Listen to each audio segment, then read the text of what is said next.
Albert Einstein 1955లో తన 76వ ఏట మరణించాడు.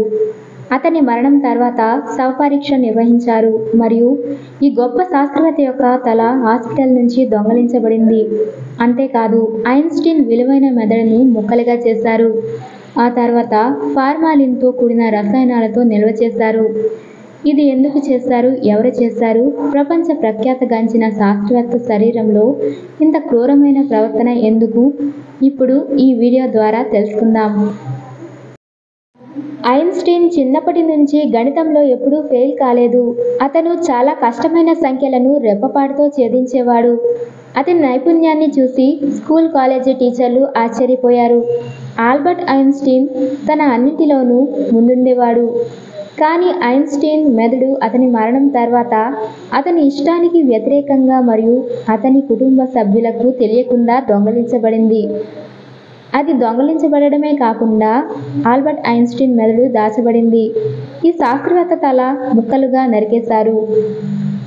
ఆల్బర్ట్ ఐన్స్టీన్ 1955వ సంవత్సరంలో 76వ ఏట మరణించారు.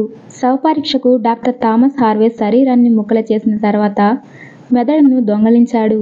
పుర్రె నుంచి ఐన్స్టీన్ మెదడును దొంగిలించిన తర్వాత ఫార్మాలిన్ జార్లో నిల్వ చేశాడు.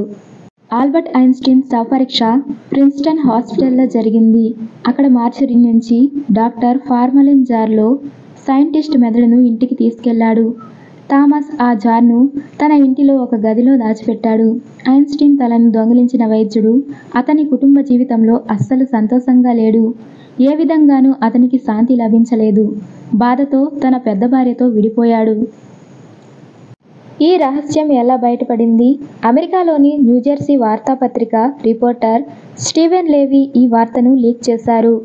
1970లో డాక్టర్ థామస్ హార్వేకి ఇచ్చిన ఇంటర్వ్యూలో ఐన్స్టీన్ విలువైన మెదడును అల్మారాలోని పెట్టెలో జాగ్రత్తగా ఉంచినట్లు డాక్టర్ చూపించాడు.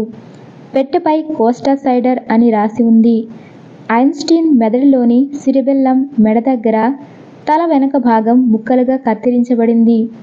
ఇది కాకుండా సిరెబ్రమ్ కార్టెక్స్ అంటే మెదడు పైభాగం కూడా సన్నగా కత్తిరించబడింది. 1985లో ఐన్స్టీన్ తలను దొంగిలించిన ఈ వైద్యుడి పరిశోధన పత్రం ప్రచురించబడింది. న్యూరో సైంటిస్టులు మానవ మెదడులోని మొత్తం 47 భాగాలుగా గుర్తించారు. దీనినే బ్రాడ్మన్ మ్యాప్ అంటారు.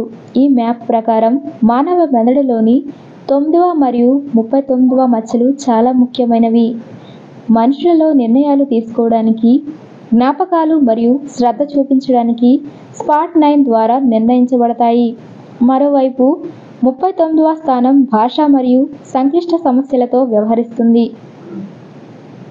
డాక్టర్ థామస్ ఐన్స్టీన్ మెదడులోని ఈ 2 మచ్చలలోని న్యూరాన్లు మరియు గ్లియల్ కణాల నిష్పత్తిని మరో 11 మంది 65 ఏళ్ల వృద్ధులతో పోల్చారు. ఐన్స్టీన్ మెదడు యొక్క ఎడమ వైపున ఉన్న స్పాట్ నంబర్ 39 ఒకటే న్యూరాన్కు 1 కంటే ఎక్కువ గ్లియల్ సెల్లను కలిగి ఉందని తేలింది. ఇది మిగతా 11 మంది మెదడులో లేదు. ఈ ఫలితం ఆధారంగా 39 మచ్చలలో ఎక్కువ గ్లియల్ కణాల ఉన్నందున ఐన్స్టీన్ మెదడు ఏదైనా విషయంపై ఎక్కువ శక్తిని ఖర్చు చేస్తుంది. బహుశా అతని ఆలోచన శక్తి మరియు సైద్ధాంతిక పరిజ్ఞానం సగటు కంటే ఎక్కువ. 2006లోని ఇలాంటిదే మరొక పరిశోధనా నివేదిక ప్రచురించబడింది.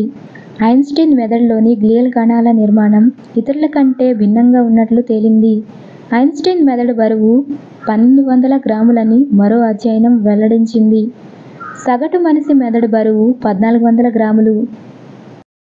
ఈ వీడియో మీకు నచ్చినట్లయితే లైక్ చేయండి, షేర్ చేయండి, సబ్స్క్రైబ్ చేసుకోండి. అలాగే ఈ వీడియో ఎలా ఉందో కామెంట్ చేయండి.